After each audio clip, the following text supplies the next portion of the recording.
এডিসির সাধারণ নির্বাচন অনুষ্ঠিত হতে যাচ্ছে মোট 28টি কেন্দ্রে।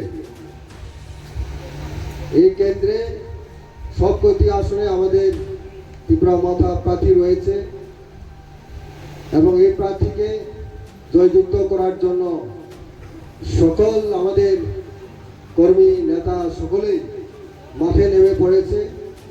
তার সঙ্গে আমাদের মহারাজা উনিও বিভিন্ন এলাকা ঘুরে বেড়েছেন, আর কিছুক্ষণের মধ্যে উনিও আমবাসায় পদার্পণ করবেন।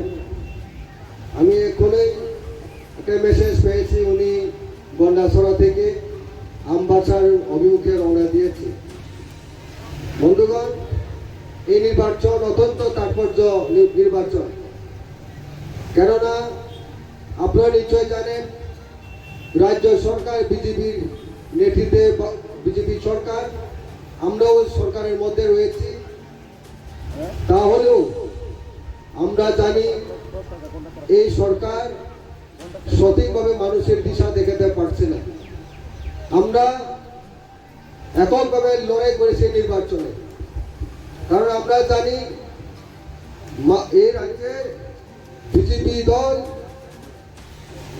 সুষ্ঠু প্রশাসন, দুর্নীতিমুক্ত সরকার, মানুষের কাছে সঠিকভাবে উন্নয়নের যে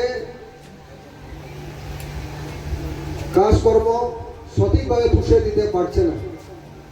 তাই আমরা এই নির্বাচনে অত্যন্ত বুদ্ধি করে, অত্যন্ত সুশীলিত করে আমাদের পবিত্র ভোট দান করতে হবে। বন্ধুগণ, আমরা জানি এই রাজ্যে বিজেপি দল ক্ষমতা আসার আগে মার্ক্সবাদী কমিউনিস্ট পার্টির নেতৃত্বে বামফ্রন্ট সরকার একটানা 25 বছর এই রাজ্যের শাসন কায়েম করেছিলেন। বন্ধুগণ, 2018 সাল নির্বাচনের আগে কেন্দ্রে বিজেপি সরকার, এই রাজ্যেও বিজেপি সরকার গঠনের লক্ষ্যে বিজেপির তাবর নেতারা দ্রবণর থেকে সাবরুম পর্যন্ত মানুষের কাছে পেরে সেদিন ওনাদের বক্তব্য, ওনাদের স্লোগান মানুষকে শুনিয়েছিলেন। বন্ধুগণ, চলো পাল্টাই স্লোগান দিয়ে। এবং সেই দিন বিভিন্ন সভা সমিতিতে, জনসভাগুলিতে ওনারা যে বক্তব্য রেখেছিলেন আপনারা নিশ্চয় মনে আছেন। বছরে 50,000 চাকরি দেওয়ার কথা ছিল। শুধু চাকরি দেওয়ার কথা নয়, আমরা সাধারণত চাকরি পেতে গেলে ইন্টারভিউ সিস্টেমে চাকরি পাই, কিন্তু ওনারা বলছেন ওনাদের ওই সময়ে রাজ্যের প্রভারী সুনীল দেওনার্জি কি বলেছিলেন, মিস কল দিলে নাকি 50,000 চাকরি হবে।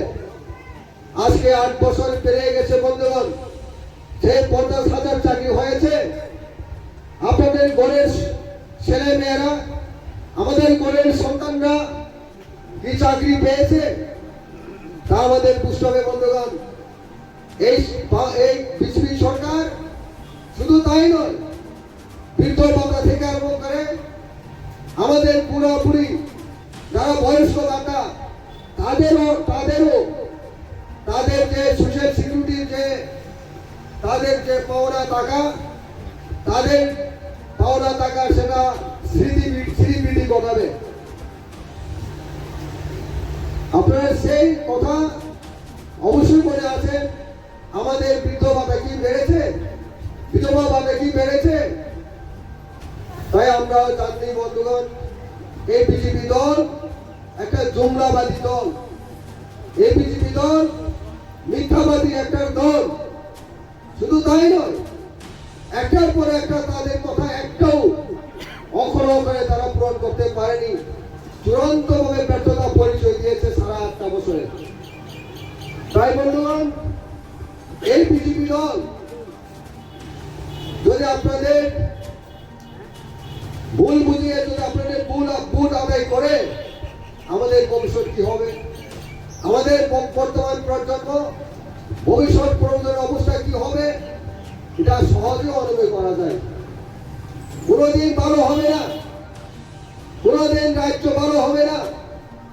তাই আমাদের চিন্তা ভাবনা করতে হবে ডিসি নির্বাচন সেই দিকে খুবই গুরুত্বপূর্ণ নির্বাচন। এই নির্বাচনে আমরা শুধু চিন্তা করতে হবে, ভাবতে হবে এই রাজ্যে ঐক্যতার প্রতীক হচ্ছে মহারাজা। মহারাজা প্রদীপ বিক্রম কিশোর মল্লিক হচ্ছে সকল জনজাতি গোষ্ঠীদের এক ঐক্যতার প্রতীক। রাজবাড়ি সেটাই ঐতিহাসিকভাবে নির্দেশিত করে। আমাদের রাজবাড়ি, আমাদের রাজা রাজত্বরা হাজার হাজার বছর রাজ্যকে শাসন করেছিলেন। ওই সময়ে কোনো ভেদাভেদ নেই, পাহাড়ি, বাঙালি, মুসলিম সকলের এই রাজ্যে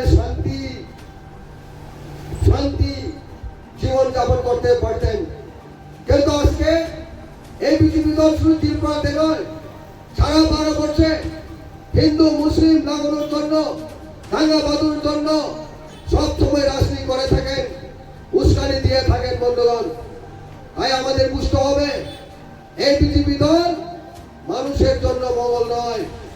শুধু তারা মুখে মুখে বলছে সবকা সাথ সবকা বিকাশ।